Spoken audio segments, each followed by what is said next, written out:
Agora são 7 horas e 12 minutos nesta terça-feira, dia 13 de setembro. E quando é terça-feira, nós temos, é um dia especial pra gente. A gente tava com saudade, mas nós mesmos somos culpados de não ter tido ela na terça-feira passada, né? Mas está de volta aqui com a gente, Dejane Arno. Que prazer ter você aqui. Bom dia. Bom dia, Tava obrigada, João. Obrigada, eu também, né? Pois Terça passada a gente não pôde estar aqui, mas eu fico feliz de estar de volta. Bom dia a todos, para todo o estado de Mato Grosso que nos ouve aí. Lembrando que a culpa foi nossa mesmo. É o fato da gente ter fazendo a sabatina com os candidatos a Senado e governador, né? A Dejane gentilmente nos cedeu, quero agradecer aqui publicamente a terça-feira passada, né? Nos cedeu para dar uma sequência aí. Mas hoje a gente deu uma cortada, né? Porque a gente não vai ficar muito tempo sem você. Vamos uma lá. semana era de muito, né? Vamos falar de agro. Isso. Hoje eu trouxe o Marcos Balbino, que é engenheiro agrônomo e representante do REM. O REM é aí vou falar de entidade, mas ele vai explicar melhor o que é o REM, e que busca apoiar atividades que principalmente nessa área de crédito, de ações e atividades voltadas aí bastante para a agricultura familiar, povos tradicionais, entre outras ações, mas essa é mais a área do Marcos. Bom dia, Marcos. Bom dia a todos e todas, né? Fico muito satisfeito de estar aqui trazendo um pouquinho dessas informações sobre o programa e o que a gente está fazendo no estado. Recentemente eu dei a informação no Bom Dia Agro sobre, até nós ouvimos uma produtora que conseguiu mudar um pouco a realidade na propriedade dela. Ela é produtora de leite e justamente conseguiu captar recursos para refazer uma cerca, para refazer ali estruturas dentro da propriedade e melhorar o processo produtivo na fazenda também.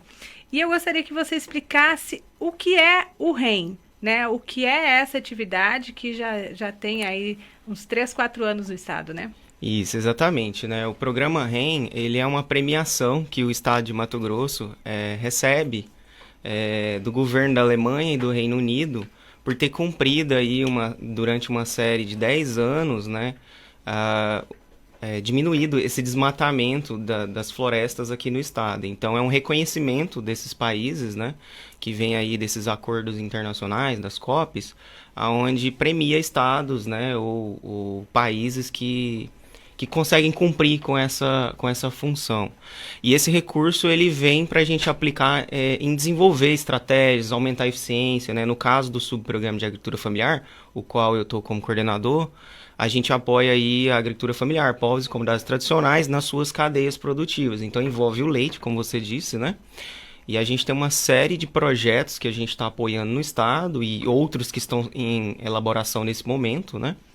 Para a gente estar aumentando a eficiência dessas cadeias aqui no estado, cadeias produtivas. Então, Marcos, é um recurso, um valor internacional aportado em Mato Grosso para... Vamos lá. É um recurso, então, que vem aportado em Mato Grosso, que chega em Mato Grosso, chega pelo programa, e então o programa escolhe produtores, escolhe comunidades que esse recurso vai chegar. Como é que isso é? Ou são projetos que as pessoas têm que fazer para acessar esses recursos? Isso, são projetos, né? Então a gente tem duas modalidades. Uma direta, onde o próprio estado executa alguns projetos. No caso, a Empaer tem alguns projetos que fazem assistência técnica na região noroeste, norte e aqui na Baixada Cuiabana do estado. Mas também tem as chamadas públicas, onde a gente abre um edital e as organizações, pode ser cooperativas, associações, ONGs, entre outras, podem submeter projetos para trabalhar com essas comunidades. A gente tem uma primeira chamada que foi feita em 2020, que os projetos estão em execução, né? Então a gente tem alguns projetos bem legais, de crédito, de apoio a produções mais orgânicas, mais agroecológicas, né?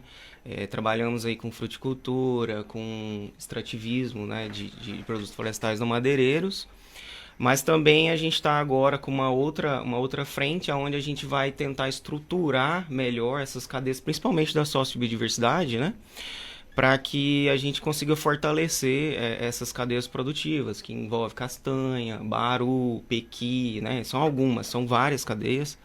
Então a gente está agora em fase final, a gente está construindo, né, com eles, ajudando eles a construir aí o que a gente chama de plano de gestão dessas cadeias, para que eles consigam entender toda a cadeia produtiva a qual eles estão inseridos, para vir estruturando elas nos gargalos e fortalecendo.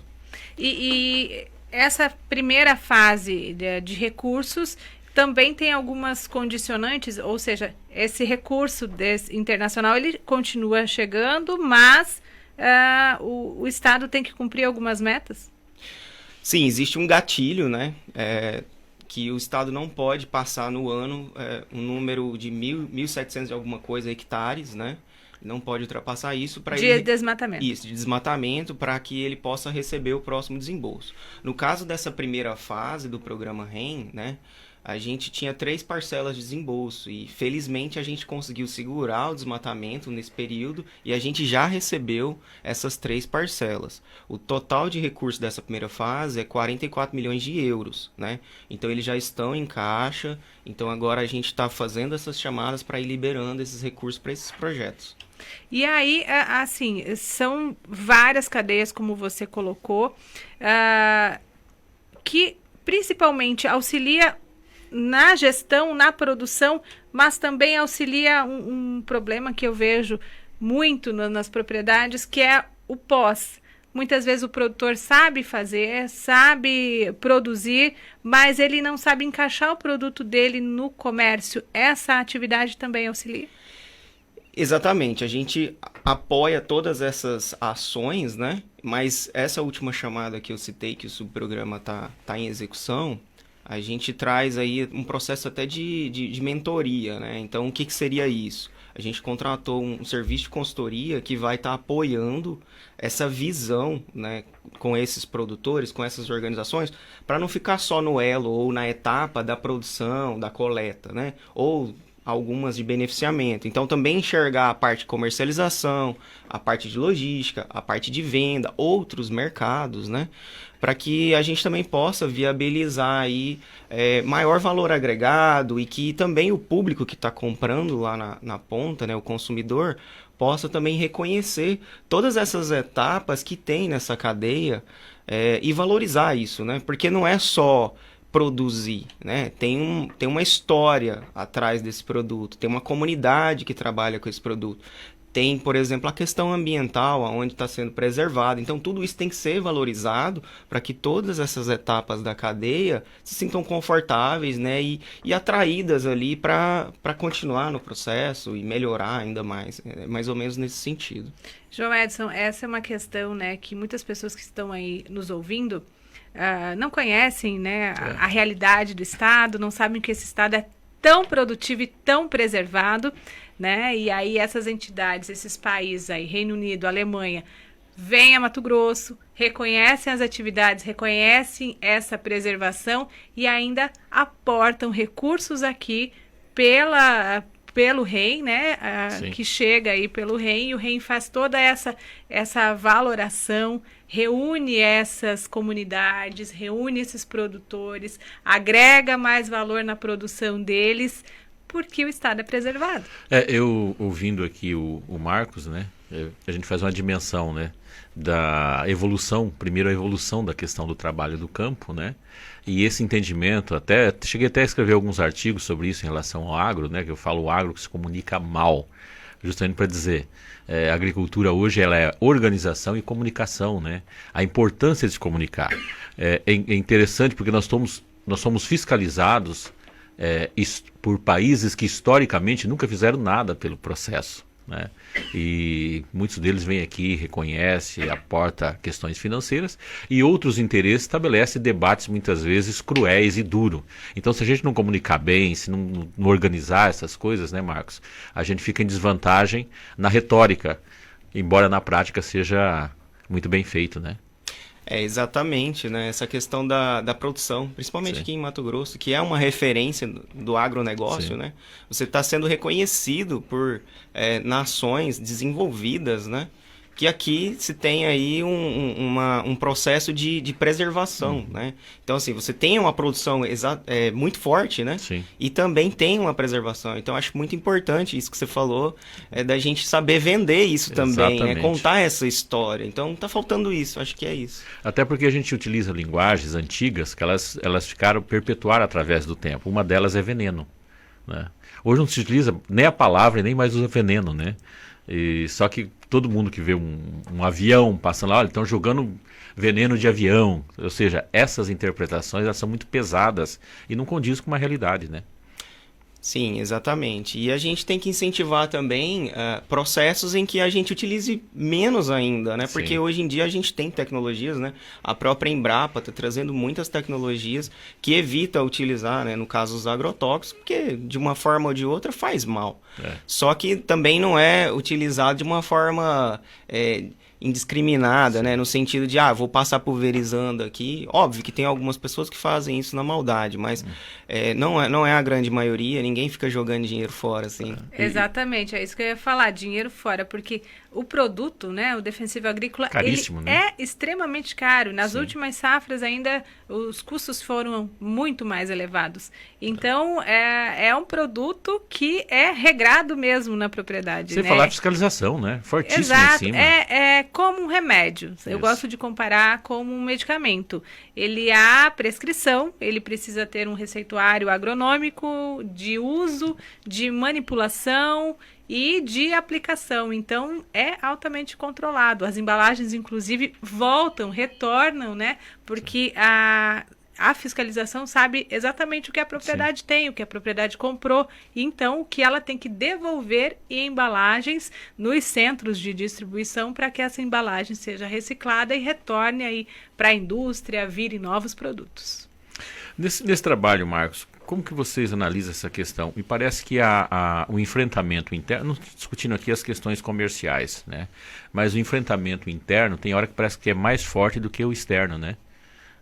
A compreensão das pessoas muitas vezes próximo do agro, sobrevive das relações do agro, mas parece ter um prazer de ter um discurso, uma retórica nada colaborativa, nada real, né?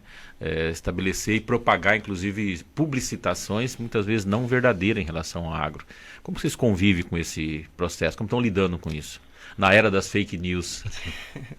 Então, assim, da parte do programa REM, né, a gente apoia vários projetos que visam divulgar, né? Divulgar. Sim. Porque, assim, se eu estou trabalhando com uma cadeia produtiva agroecológica, um sistema agroflorestal ou um sistema silvopastoril, por exemplo, né? Eu estou otimizando essas práticas, aumentando o número de tecnologias e a gente está apoiando também bastante essa venda, né? Falar o que está sendo feito, é o que você disse. A gente tem que saber vender isso.